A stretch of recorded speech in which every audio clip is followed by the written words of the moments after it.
বাঘজানৰ আতংক মাৰ নৌজাওঁতে পুনৰ অন্য এক আতংক ডিব্ৰুগড়ৰ চেঁচা তিনিআলিত গেছ ভৰ্তি টেংকাৰৰ পৰা গেছ নিৰ্গত হৈ ভয়ংকৰ পৰিস্থিতি চেঁচা তিনিআলিৰ এনএল পেট্ৰল পাম্পত ৰখাই থোৱা অৱস্থাত এলপিজি পৰিবাহী টেংকাৰখনৰ পৰা হঠাৎ নিৰ্গত হয় গেছ নিশা পেট্ৰল পাম্পত ৰখাই থোৱা অৱস্থাত পোৱা পাম্পটোৰ একাংশ কৰ্মচাৰীয়ে এজোপা গছ কটাত টেংকাৰখনৰ ওপৰত পৰা টেংকাৰখন ফুটি অহৰহ নিৰ্গত হয় গেছ তৎকালীনভাৱে স্থানান্তৰ কৰা হয় দাঁতিকাষৰীয়া লোকসকলক অৱশেষত বিচিপিএল আৰু ৰাজ্যিক দুৰ্যোগ প্ৰশমন বিভাগৰ দুখনকৈ বাহনে প্ৰশমন কৰে গেছ তৎকালীনভাৱে স্থানান্তৰ কৰা হয় দাঁতিকাষৰীয়া লোকসকলক অৱশেষত বিচিপিএল আৰু ৰাজ্যিক দুৰ্যোগ প্ৰশমন বিভাগৰ দুখনকৈ বাহনে প্ৰশমন কৰে গেছ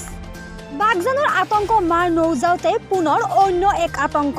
ডিব্ৰুগড়ৰ চেঁচা তিনিআলিত গেছ ভৰ্তি টেংকাৰৰ পৰা গেছ নিৰ্গত হৈ ভয়ংকৰ পৰিস্থিতি চেঁচা তিনিআলিৰ এনএল পেট্ৰল পাম্পত ৰখাই থোৱা অৱস্থাত এলপিজি পৰিবাহী টেংকাৰখনৰ পৰা হঠাৎ নিৰ্গত হয় গেছ নিশা পেট্ৰল পাম্পত ৰখাই থোৱা অৱস্থাত পোৱা পাম্পটোৰ একাংশ কৰ্মচাৰীয়ে এজোপা গছ কটাত টেংকাৰখনৰ ওপৰত পৰা টেংকাৰখন ফুটি অহৰহ নিৰ্গত হয় গেছ